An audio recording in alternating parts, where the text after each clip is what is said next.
00:00:01. I'm Dr. Orion Taraban, and this is Psych Hacks, Better Living Through Psychology. And the topic for today's short talk is your past. So, I'm going to get right to it with some bitter medicine to make you better. Gentlemen, I don't care about your past. I don't. Your past is not an excuse. There have been people who have come from more difficult circumstances than you have, and they've made it work. They had less and have accomplished more. Not only that, but there are people who 00:00:33 have gone through very similar difficulties, the same difficulties that you believe are holding you back, and have used those difficulties to fuel their growth. Think about it.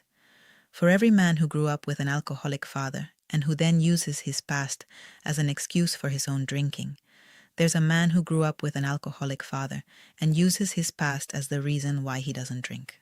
Okay, here's another one. For every man who has experienced cruelty and who then uses his past as a 00:01:06 justification for perpetuating cruelty on others, there's a man who has experienced cruelty and who then uses this past as the reason why he won't ever treat others with hatred or malice. Like your past is not an excuse. Why? Because for every man who has identified with his past, there is another who is counter-identified with the same.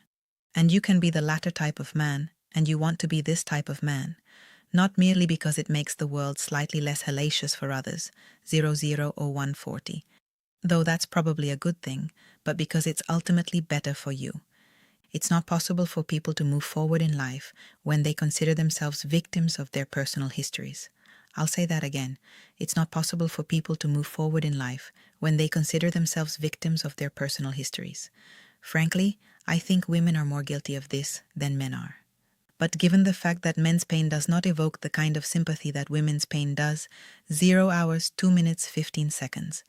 It might be more important for men to divest themselves of their victimhood, though I hope everyone does.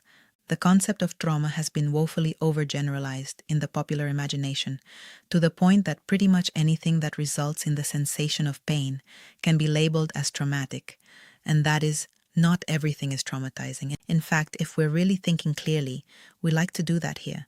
We understand that nothing is traumatic in the sense that there are technically no such things as traumatic experiences. 0 hours, 2 minutes, 58 seconds. If the trauma like inherent in the experience, then how can it be that some people pass through the experience and end up traumatized, while others pass through the experience and end up unfazed? Like, if the experience itself were traumatic, we shouldn't see that kind of differentiation, and that's because trauma isn't an external circumstance. It's an internal state. It's the state of being frozen inside.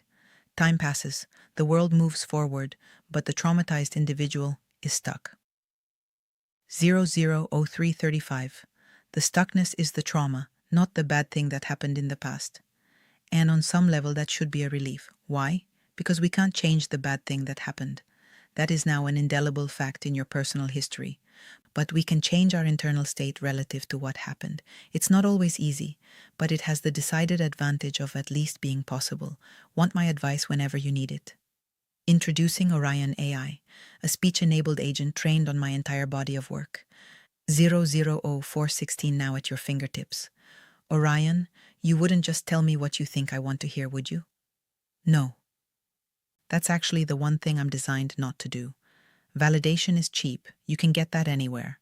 What I offer is a read on your situation that's accurate even when it's uncomfortable. Especially then. Couldn't have said it better myself. Orion AI, now available on iMessage and Telegram. Go to orion.ai for more info. The link is in the description. Now, it can sometimes happen that men 00:04:54 can use the experience of pain to justify inflicting pain on others. As they say in therapy, hurt people hurt people. However, I'm seeing a different but equally troubling phenomenon play out these days, especially among younger men. Namely, they use the experience of pain to justify giving up. They've suffered rejection or heartbreak or isolation or failure or betrayal, and they now use this experience as a justification for their withdrawal from life. And it's like, I get it. Sometimes after a hard hit, 00:05:42, it is entirely appropriate to take a knee. We don't have to pretend we don't feel pain, and we don't have to immediately run back onto the field. However, the longer we sit on the bench, the less time we'll have to play the game of life, so we really don't want to be on the sidelines any longer than is necessary. That's not where the good stuff is, guys. What you do with your life is your business, but I am respectfully asking you to consider whether using your past as an 613 excuse to give up is ultimately in the service of your self-realization. Like the pain you may have organically experienced as a consequence of those past events may have faded long ago. Are you artificially keeping that pain alive to justify your current withdrawal? Like, be really honest with yourself. If yes, then you should be very careful, as continuing in this vein will likely enshrine the victimhood in your identity, and this will become increasingly difficult to change with each passing year. 000655. Consider this. I'm sure you are familiar with the fairy tale Beauty and the Beast, in which a young prince is transformed into a beastly monster by a witch who was turned away at his door. Now, most people believe that the real hero of this story is Belle, the titular beauty, who through her patience and her kindness and her love succeed in breaking the curse and returning the beast to his human form. That's one interpretation, and it's not bad, as it actually is difficult to commit to loving people who aren't 00728. Particularly easy to love. However, what Belle did wasn't nearly as difficult as what the beast did. Let's recap, shall we? A man who prevented a strange woman from boarding in his house was horribly disfigured as a result. Like, what? I'm sorry, but that punishment does not fit that crime. That is an injustice. I'm not sure why this woman felt entitled to other people's houses or why she felt justified in inflicting such a horrible punishment on another human being, but here we are. That's what happened. The 000814. Prince suffered cruelty, and as a consequence he had like every right to abide in his beastliness.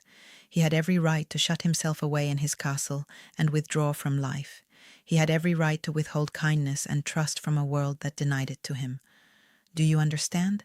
And that's what makes the beast the true hero of the story. He surrenders this right. He becomes what Kierkegaard calls a knight of faith.